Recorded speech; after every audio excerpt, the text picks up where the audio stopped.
ఈరోజు జగన్మోహన్ రెడ్డికి రాష్ట్రం మీద, తెలుగు ప్రజల మీద ఎందుకు ఇంత కక్ష అని చెప్పి నేను అడుగుతున్నాను. 22 మాసాల్లో అన్ని ప్రాంతాలు, అన్ని జిల్లాలు సమాంతరంగా అభివృద్ధి జరగాలి, ఈ రాష్ట్రాన్ని అన్ని విధంగా ముందుకు తీసుకెళ్లాలని ఇటు పరిశ్రమల్ని తీసుకొస్తున్నారు, పెండింగ్లో ఉన్నటువంటి ఇరిగేషన్ ప్రాజెక్టులు పూర్తి చేస్తున్నారు. నువ్వెప్పుడు రాయలసీమ బిడ్డ అనుకునే రాయలసీమ ప్రాంతానికి ఊహించని విధంగా నీటిని తీసుకెళ్ళి ప్రతి ఒక్కరి కళ్ళల్లో ఆనందం చూస్తున్నటువంటి పరిస్థితుల్లో నువ్వు ఎందుకు ఇంత కక్ష ఈ రాష్ట్రం మీద, ప్రజల మీద పెట్టుకున్నావో చెప్పవలసినటువంటి అవసరం ఉంది. ఈరోజు నా ప్రయత్నం అంతా ఒక వ్యక్తి యాటిట్యూడ్ని ప్రజలకి స్పష్టంగా తెలియచేయాలి. 2004లో వైఎస్ రాజశేఖర రెడ్డి ఈ రాష్ట్రానికి ముఖ్యమంత్రి అయ్యారు.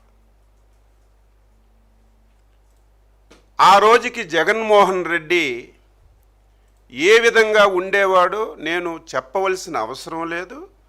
వారి ఆర్థిక పరిస్థితి కూడా ఈ రాష్ట్రంలో ప్రతి ఒక్కరికి తెలుసు. గూగుల్లో కొట్టినా, నెట్లో కొట్టినా ఆ రోజుకి వాళ్ళ పరిస్థితి అంతా ప్రతి ఒక్కరికి తెలిసినటువంటి పరిస్థితి. 2014, 2004 మధ్యలో మొదటి రాజశేఖర రెడ్డి ముఖ్యమంత్రిగా 2004లో అయ్యేటప్పుడు తండ్రి అధికారాన్ని అడ్డం పెట్టుకొని వేదనగా డబ్బులు సంపాదించాడు. దాని జోలికి కూడా అవసరం లేదు, వెళ్ళవలసిన అవసరం లేదు, అందరికీ తెలుసు. కానీ ఆయన యాటిట్యూడ్ ఏంటంటే తండ్రిని మానసిక క్షోభకు గురి చేశాడు. నిరంతరం ఇంట్లో ఏ విధంగా గొడవ పడ్డారో, ఆయన ఈ రాష్ట్రంలో ఉంటే అనునిత్యం అనేకమైనటువంటి సమస్యలకి ఆజ్యుడవుతున్నాడు. ఈ రాష్ట్రంలో ఉంటే నాకు క్షోభతో పాటుగా ఈ రాష్ట్రానికి తీవ్రమైనటువంటి నష్టం జరుగుతుందని చెప్పి ఆ రోజే రాజశేఖర్ రెడ్డి జగన్మోహన్ రెడ్డిని బెంగళూరు పంపించిన విషయం మనందరికీ తెలుసు. అది కూడా మీరు నేను చెప్పడం కాదు, ఆ రోజున్నటువంటి సీనియర్ కాంగ్రెస్ నేత రోషయ్య గారు పాత్రికేయుల ముందు చెప్పిన విషయాన్ని నేను గుర్తు చేస్తున్నాను. అటువంటి వ్యక్తికి ఒక ఆలోచన ఏమిటంటే ఈ రాష్ట్రానికి నేను ముఖ్యమంత్రి కావాలి, ముఖ్యమంత్రి కావాలంటే అంత ఈజీగా కాదు. రాజశేఖర రెడ్డి గారు ఉంటే అది జరిగినటువంటి పని కాదు. 2009లో మళ్ళీ ఎలక్షన్లో రాజశేఖర రెడ్డి ముఖ్యమంత్రి అయ్యాడు. ఆ రోజు రాజశేఖర రెడ్డి గారు చిత్తూరు జిల్లా పర్యటనకి వెళ్ళారు. ఒకసారి ఇవన్నీ ఎందుకు గుర్తు చేస్తున్నానంటే ఒకసారి గుర్తు పెట్టాలి. చిత్తూరు జిల్లా పర్యటనకి వెళ్ళేటప్పుడు హెలికాప్టర్ మిస్ అయ్యిందని చెప్పి అందరం ఆందోళన చెందుతున్నాం. రాజకీయ పార్టీలకు అతీతంగా, కులాలకు అతీతంగా, మతాలకు అతీతంగా రాజశేఖర రెడ్డి గారు హెలికాప్టర్ మిస్ అయ్యింది, ఏమయ్యారు, ఏం జరిగిందని చెప్పి అందరం ఆందోళన చెందుతున్నాం.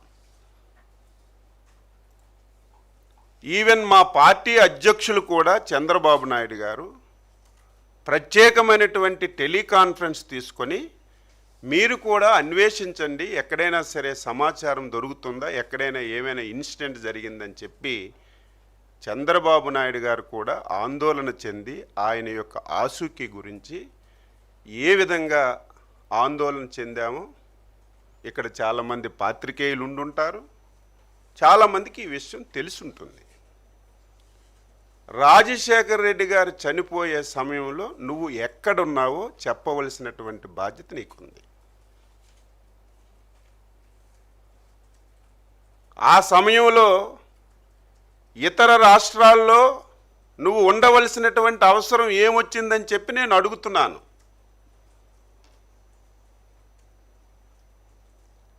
ఆ సమయంలో పోలవరం టెండర్లు చనిపోయిన రోజునే 100 కోట్ల రూపాయలు టెండర్లు ఆన్లైన్లోకి ఎక్కించి టెండర్లు పిలిచినటువంటి పరిస్థితికి ఆన్సరు నువ్వు చెప్పవలసినటువంటి అవసరం ఉంది.